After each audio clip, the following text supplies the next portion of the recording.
बिस्मिल्लाहिर्रहमानिर्रहीम। अस्सलाम वालेकुम। आज 11 अप्रैल है और दिन है सोमवार का। आज तहरीक इंसाफ की जानिब से बहुत बड़ा ऐलान हुआ। कल तक पार्टी के अंदर बहस ये थी कि हमें इस्तीफ़े नहीं देने चाहिए, अक्सरियत की ये राय थी कि हमें इस्तीफ़े नहीं देने चाहिए, लेकिन आज तहरीक इंसाफ ने असम्बली से मुस्ताफ़ी होने का ऐलान किया है और ये बहुत बड़ा ऐलान था। इमरान खान साहब ने फैसला किया है कि कश्तियाँ जलाकर अब मैदान में उतरना है, कश्तियाँ जलाकर आवाम में उतरना है, कश्तियाँ जलाकर आवाम के दरवाजे पर दस्तक देनी है, आवाम को निकालना है। और आज ये फैसला क्यों किया गया, इजलास की अंदरूनी कहानी आपके सामने रखूंगा। क्यों इमरान खान ये समझते थे कि हमें इस्तीफे देने चाहिए और उन्होंने इस्तीफे देने का ऐलान कर दिया। और इसमें एक बड़ी वजह यह भी थी कि कल रात का बहुत बड़ा इवेंट था। जिस तरह से इमरान खान अभी घर से निकले नहीं और पूरा पाकिस्तान तकरीबन हमें सड़कों पर नजर आया, लाखों लोग हमें सड़कों पर नजर आए। सिर्फ ये नहीं, पाकिस्तान के अंदर नहीं, पाकिस्तान के हर शहर में नहीं, पाकिस्तान की हर तहसील में नहीं, पाकिस्तान के हर कस्बे में नहीं, पाकिस्तान के हर गाँव में नहीं, बल्कि हमें दुनिया भर में नजर आया कि पाकिस्तानी निकले हैं, गम गुस्से का इजहार किया, उन्होंने अपना दुख बयान किया, उन्होंने अपना दर्द बयान किया, उन्होंने अपना एहतजाज रिकॉर्ड करवाया और सबकी जबान पर एक ही नारा था कि इंपोर्टेड हुकूमत नामंजूर। और कल जो है आज सुबह बल्कि इंपोर्टेड हुकूमत नामंजूर का जो ट्विटर ट्रेंड था उसने पाकिस्तान में, जब से ट्विटर शुरू हुआ है, पाकिस्तान में ट्विटर शुरू होने के बाद पाकिस्तान में ट्विटर की तारीख का यह सबसे बड़ा ट्रेंड बन गया है। सबसे बड़े इस ट्विटर ट्रेंड ने तमाम पिछले रिकॉर्ड तोड़ दिए हैं। इस वक्त ये ट्विटर ट्रेंड जो है वो पाकिस्तान में ट्विटर की तारीख का सबसे बड़ा ट्रेंड है जो इस वक्त तक पैनल पर मौजूद है। तो इससे ये पता चला इमरान खान को कि सड़कों पर वो निकले, अभी नहीं निकले और सड़कों पर सब लोग निकल आए हैं। इमरान खान जो है वो अभी सोशल मीडिया पे अवाम मुसलसल उनको सपोर्ट कर रही है, ओवरसीज पाकिस्तानी सड़कों पर निकल आए हैं। इन चीज़ों ने इमरान खान को यह हौसला दिया है, इमरान खान को यह बताया है कि वो कोई भी सख्त फैसला करेंगे तो लोग उनके साथ होंगे। और यही वजह है कि इमरान खान ने आज बड़ा बोल्ड ये डिसीजन लिया है। ये इमरान खान ही ये डिसीजन ले सकते थे, वो गैर रवायती सियासतदान हैं। उसके बाद आप देखें कुछ डेवलपमेंट्स। शहबाज शरीफ 176 वोटों से वज़ीर आज़म बन गए। भाई बात यह है कि आप इमरान खान को देते थे 5 सीटों का ताना देते थे, 8 सीटों का ताना देते थे, आप खुद 3 वोटों के वज़ीर आज़म हैं, 3 वोट इधर हो जाएं तो शहबाज शरीफ की हुकूमत गिर जाए। और वो 3 वोट कौन से हैं? अली वजीर का आपको पता है क्या है, किस तरह की तकरीरें किया करते थे, मोहसिन दावड़ और नाजिम जोखियों का कातिल जाम अब्दुल करीम। कातिलों, इदारों पर हमले करने वालों के वोटों से वज़ीर आज़म बनने वाले शहबाज शरीफ 3 सीटों पर खड़े हैं। 3 लोग नाराज हो जाएं तो हुकूमत गिर जाएगी। आज ही आपने देखा, आज एक और काम हुआ और वो ये कि एमक्यूएम को उन्होंने जिक्र नहीं किया, एमक्यूएम के पीपल्स पार्टी से मुआहदे का जिक्र नहीं किया अपनी तकरीर में। एमक्यूएम वाले मुंह सुजा के, मुंह बना के और बाहर आ गए कि ये बड़ी ज्यादती की। इनकी सियासी औकात यह है जिन्होंने मुहाजिरों के हकूक के नाम पर सौदेबाजी की है, जिन्होंने अपने कारकुनान को, जिनको वो शहीद कहते थे, उनका खून बेचा है। उनकी सियासी औकात इतनी है कि शहबाज शरीफ ने उनके मुआहदे का जिक्र तक करना मुनासिब नहीं समझा। तो इसलिए वो भी जो है वो इस वक्त बिगड़े हुए हैं कि ये बड़ी ज्यादती हुई है। तो पहले दिन ही ये चीजें हो गई हैं। अब सदर पाकिस्तान आरिफ अलवी साहब वो रुखसत पर चले गए। उन्होंने कहा मैं हलफ नहीं लूंगा शहबाज शरीफ से। इस वक्त जब मैं ये वीडियो कर रहा हूँ वो हो सकता है जब ये वीडियो अपलोड हो शहबाज शरीफ उस वक्त हलफ उठा चुके हों वज़ीर आज़म का। लेकिन आज तहरीक इंसाफ ने बॉयकॉट किया, तहरीक इंसाफ ने ये इलेक्शन नहीं लड़ा। तहरीक इंसाफ असम्बलियों से बाहर आ गई है। असम्बलियों से बाहर आने की वजूहत क्या है? असम्बलियों से बाहर आने की एक तो वजह यह है कि उनका ये ख्याल था कि अगर हम असम्बली में बैठे रहेंगे तो फिर ये जो इंपोर्टेड हुकूमत जिसको इंस्टॉल किया गया है, जिसको मुसल्लत किया गया है, इसको लीगल हम मान लेंगे कि हम तो इसको लीगल मान रहे हैं, हम असम्बली के अंदर बैठे हैं। दूसरा, उनको ये बात पीटीआई को समझ आ गई है कि जिस तरह से बैरूनी मुदाखलत के जरिए उनको निकाला गया है, उनको इस बात का पता है कि वो दोबारा अगर उन्होंने अभी अवाम में ना गए, अभी उन्होंने मजामत ना की, अभी उन्होंने ये सारा जो मंसूबा उनके खिलाफ बन चुका है, इस मंसूबे को नाकाम ना बनाया और अपना जाल ना बिछाया, तो तहरीक इंसाफ दोबारा इक़्तिदार में कभी नहीं आ सकती। क्योंकि इमरान खान साहब के पास मुकम्मल इत्तलात हैं, उनको मुकम्मल तौर पर इल्म है कि उन पर अब केसेस बनाए जाने हैं, उनको डिफेम किया जाएगा, उनकी कैरेक्टर असैसिनेशन होगी, उन पर झूठे इल्जामात लगेंगे, उनको जेल में डालने की कोशिश की जाएगी, इलेक्शन कमीशन उनको नायल कराने की कोशिश की जाएगी, पीटीआई को कलअदम जमात करार दिलवाने की कोशिश की जाएगी, अदालतों में उनके खिलाफ केसेस बनवाए जाएंगे। इन सारी चीज़ों पे वो ये समझते हैं कि हम अगर अभी मजामत कर लेते हैं, आवाम में चले जाते हैं, सड़कों पर निकल आते हैं और अगर हम किसी तरह से ऐसा पाकिस्तान के अंदर माहौल बना देते हैं कि इलेक्शन अनाउंस करने पड़े तो फिर तो शायद ये सारा मंसूबा एग्जीक्यूट ना हो सके। लेकिन अगर हम आराम से बैठ रहे, असम्बली के अंदर बैठ रहे, तो वो मंसूबा एग्जीक्यूट होगा। दूसरा उनका कहना यह है कि हम जितनी तादाद में हैं, जिस तरह से हमारी पार्टी में से लोगों को खरीद लिया गया है, हम तो एक सिंपल कानून जो है उसको नहीं रोक सकते। यानी एक वोट से आपने एक वोट आपका ज्यादा तो आप कानून को रोक सकते हैं। वो कहते हैं हम तो कानून को नहीं रोक सकते, तो हम क्या करेंगे असम्बली के अंदर बैठ के? क्या हमारे कहने पे 2 मेंबरान लग जाएंगे इलेक्शन कमीशन के? और हमारे कहने पे पहले देख लें पीटीआई से नाम दिलवाया गया सिकंदर सुल्तान राजा का, वो शरीफ खानदान के घर के बंदे निकले। तो इसलिए पीटीआई ने ये इमरान खान साहब ने फैसला किया कि वो कश्तियां जला दी हैं, वो मैदान में उतर रहे हैं, अवामी राब्ता मुहिम शुरू कर रहे हैं, पेशावर में जलसा कर रहे हैं, कराची में जलसा कर रहे हैं, अवाम को निकालेंगे, दबाव वो बढ़ाएंगे।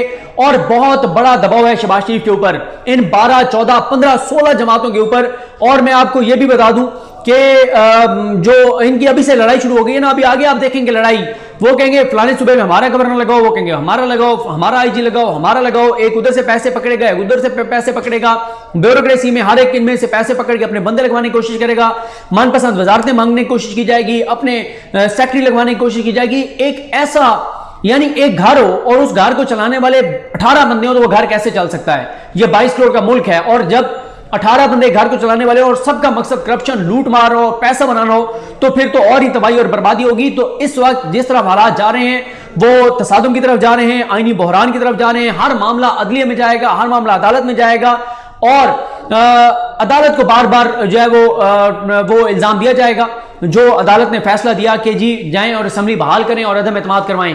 अच्छा, आज जो है वो 16 तक इजलास मुलतवी कर दिया गया है, स्पीकर के ऊपर, डिप्टी स्पीकर के ऊपर, स्पीकर के ऊपर पहले होगी वोटिंग 16 को, लेकिन अब तो वोटिंग खैर होगी नहीं, अब तो वो उन्हें नामजद करना और बिला मुकाबला हो जाएगा उनका स्पीकर जो अपोजिशन का है। लेकिन उसके ऊपर भी लड़ाई है। पीपल्स पार्टी कहती है कि स्पीकर और चेयरमैन सेनेट दोनों हमारे होंगे, नून लीग कहती है कि नहीं, चेयरमैन सेनेट आपका और जो स्पीकर है वो हमारा होगा। तो अभी से लड़ाइयां शुरू हो गई हैं, गांव बसा नहीं, लुटेरे पहले आ गई। तो मैंने उस वक्त कहा था जब अभी ये अदम एतमाद कामयाबी नहीं हुई थी, उस वक्त यहाँ पर दुकानें खुल गई थी, ब्यूरोक्रेट्स की लिस्टें बन रही थी, किसको लगाना है, कैसे लगाना है, सिफारिशें, मिन्नत, तरले, पैसा, सब कुछ चल रहा था। अब इनके लिए मसला क्या है कि अगर फौरन इलेक्शन होता है तो इनके लिए मसला यह है कि पीटीआई जो नून लीग है उसमें अलीम खान ग्रुप, जहांगीर तरीन ग्रुप, उन्होंने पंजाब में मुनारिफ अरकान, उन्होंने पंजाब में जो है वो पीपल्स पार्टी अब उनसे कुछ सीटें मांग रही है, मौलाना उनसे 2 सीटें मांग रहे हैं। ये सारे वो अगर इन सारों को उन्होंने टिकट देने तो अपनी दुकान तो वो बंद कर दें। फिर उसके बाद यह है कि एमक्यूएम अगर अब इलेक्शन होता है तो जाके क्या बताएगी कराची वालों को? ये बताएगी कि हम ये इलेक्शन पीटीआई के खिलाफ लड़ रहे हैं, वो पीटीआई जिसने वफाक में होते हुए 18वीं तरमीम के बाद सब कुछ सूबों के पास है, हजार अरब सूबों को दिए जाते हैं, उसके बावजूद पीटीआई की हुकूमत ने, वफाकी हुकूमत ने वहां पर बहुत से मनसूबे शुरू किए और बहुत से काम करवाए, बहुत से काम हो रहे हैं। क्या उनके खिलाफ ये तकरीरें करेंगे?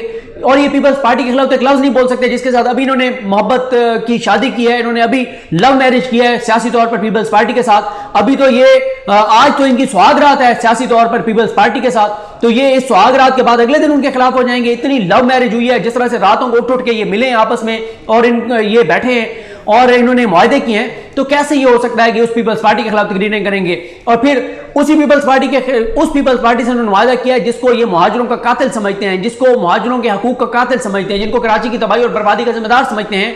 तो ये मसला है एमक्यूएम का। अगर आज इलेक्शन होता है क्या ये तकरीरें करते हैं? आज इलेक्शन होगा तो पीपल्स पार्टी नून लीग के खिलाफ क्या तकरीरें करेगी, नून लीग पीपल्स पार्टी के खिलाफ क्या तकरीरें करेगी, मौलाना पीपल्स पार्टी और नून लीग के खिलाफ क्या तकरीरें करेंगे। खैर वो तो पहले भी नहीं करते क्योंकि मौलाना को पता है कि उनको थोड़ा सा हिस्सा मिलता है। और बकौल वो खातून अमरीकी सफीर जिसने अपने मुल्क में लिखकर भेजी थी केबल, जो मैंने आपके सामने वीडियो की थी कि मौलाना किंग तो नहीं है लेकिन खुद को किंग मेकर समझते हैं और उनके वोट बराए फरोख्त हैं जिनको खरीदा जा सकता है। तो मौलाना साहब कहते हैं पीपल्स पार्टी या नून लीग है वो दोनों का जो है वो हिस्सा होते हैं। तो अब पीटीआई ने यह तय कर लिया है सड़कों पर आना है, आवाम को निकालना है। यह भी हो सकता है इसके बाद वो जो है वो केपी की असेंबली तोड़ दें। इसके बाद हो सकता है वो पंजाब में अगर चौधरी परवेज आएंगी जीते वहां पे वो इस्तीफे दे दें, क्योंकि उसकी रीजन ये है कि जितना ये बहरान पीटीआई खड़ा करती जाएगी मामलात इलेक्शन की तरफ जाएंगे, मुल्क नहीं चल सकेगा। ये मैं शबाशु की तकरीर पर बात करूंगा उसमें क्या कुछ था क्या कुछ नहीं था। ये अभी पीटीआई ये जो 14 का भानुमती का कुंभा है, बल्कि 14, 15, 16 जमातें हो गई हैं। ये अभी जब जाके और बढ़ाएंगे, ये पेट्रोल की कीमतें बढ़ाएंगे, डीजल की कीमतें बढ़ाएंगे, बिजली की कीमतें बढ़ाएंगे, तो लग समझ जाएगी जब नैब खत्म करेंगे, जब अपने केसेस बंद करवाएंगे, जब मरियम को बरी करवाएंगे, जब मकसूद चपड़ासी की जमानत करवाएंगे, जब शहबाज को मुकदमा खत्म करवाएंगे, जब अली इमरान को वापस बुलवाएंगे, जब सलमान शहबाज को वापस बुलवाएंगे, जब इदारों को धमकाएंगे, जब इदारों को खरीदेंगे, जब इदारों को करप्ट करेंगे, इदारों को साथ मिलाएंगे, ये सब चीजें करने पर इनके खिलाफ एक बहुत बड़ा तूफान आएगा आवाम का और सोशल मीडिया का। लोग सड़कों पर आएंगे, सोशल मीडिया पर ओवरसीज, तो ये चीजें इनके लिए बड़ी मुश्किल हो गई हैं। शहबाज शरीफ क्या क्या करेंगे? महंगाई पे क्या कंट्रोल कर लेंगे? नामुमकिन। क्या ये पेट्रोल और डीजल सस्ता करने जा रहे हैं? नजर नहीं आता, तो कह चुके हैं। एहसास प्रोग्राम ये बंद करने जा रहे हैं, हेल्थ कार्ड ये खत्म करने जा रहे हैं। तो ये चीजें इनकी ऐसी हैं। ओवरसीज पाकिस्तानी की वोटिंग खत्म करने जा रहे हैं, ईवीएम खत्म करने जा रहे हैं। एक एक इवेंट के ऊपर इमरान खान फतेहयाब होगा, इमरान खान कामयाब होगा, इमरान खान का बयानी कामयाब होगा और इनको सियासी तौर पर जूते पड़ेंगे, इनके खिलाफ माहौल बनेगा और पाकिस्तान के अंदर क्योस बढ़ेगा, आईनी बहरान बढ़ेगा और अल्टीमेटली फिर शायद इदारों को इंटरफेयर करना पड़े और मामलात इलेक्शन की तरफ लेकर जाने पड़े। इमरान खान का रास्ता इस वक्त रोकने के लिए एक ही चीज़ है और वो ये है कि इमरान खान को गिरफ्तार कर लिया जाए। गिरफ्तार करेंगे और ज़्यादा यहाँ पर जो है वो रिएक्शन आएगा। तो लगता यह है कि पीटीआई ने मज़ामत शुरू कर दिया है आज से ही और कश्तियाँ जलाकर, कोई उनके पास ऑप्शन नहीं है, असम्बली में उन्होंने बैठना नहीं है। अब ये आप देखेंगे कितने लोग हैं जो इस्तीफे नहीं देते, जो इस्तीफे नहीं देंगे उनको भी मसला यह है कि अगर उनको पीटीआई तो टिकट देने नहीं लगी, क्या उनको नून लीग और पीपल्स पार्टी टिकट देंगे तो वो न इधर के रहेंगे ना उधर के रहेंगे। तो पीटीआई ने बहरहाल बड़ा फैसला किया है, गैर रवायती फैसला किया है, गैर मुतवक्किल फैसला किया है कि इस्तीफे देकर सड़कों पर आना है, अवाम को जगाना है, अवाम को बाहर निकालना है, हालात को उस नहज पर लेकर जाना है कि इलेक्शन कराने पड़ जाएं। और अगर पीटीआई ये इस्तीफे दे देती है तो क्या इलेक्शन कमीशन इलेक्शन करवाएगा? वो तो सुप्रीम कोर्ट में बयान दे चुके हैं कि हम 6 माह से पहले, 7 माह से पहले इलेक्शन नहीं करवा सकते और अगर केपी की असेंबली टूट जाती है फिर तो और भी मामला हो जाते हैं। तो ये सारी चीजें तो अब देखते हैं चीजें किस तरफ जाती हैं, लेकिन मामलात आईनी बहरान की तरफ जा रहे हैं, कानूनी बहरान की तरफ जा रहे हैं, क्योस की तरफ जा रहे हैं, हालात कशीदगी की तरफ जा रहे हैं और अवाम ने जो रिएक्ट किया है, अवाम ने जो इमरान खान की कॉल पर लब्बैक कहा है, उसने बड़े बड़ों को चकरा कर रख दिया है। देखते हैं चीजें किस तरफ जाती हैं। मुझे अपनी दुआ में याद रखें। अल्लाह करीम हम सबका हामी नासरो। अल्लाह हाफिज़।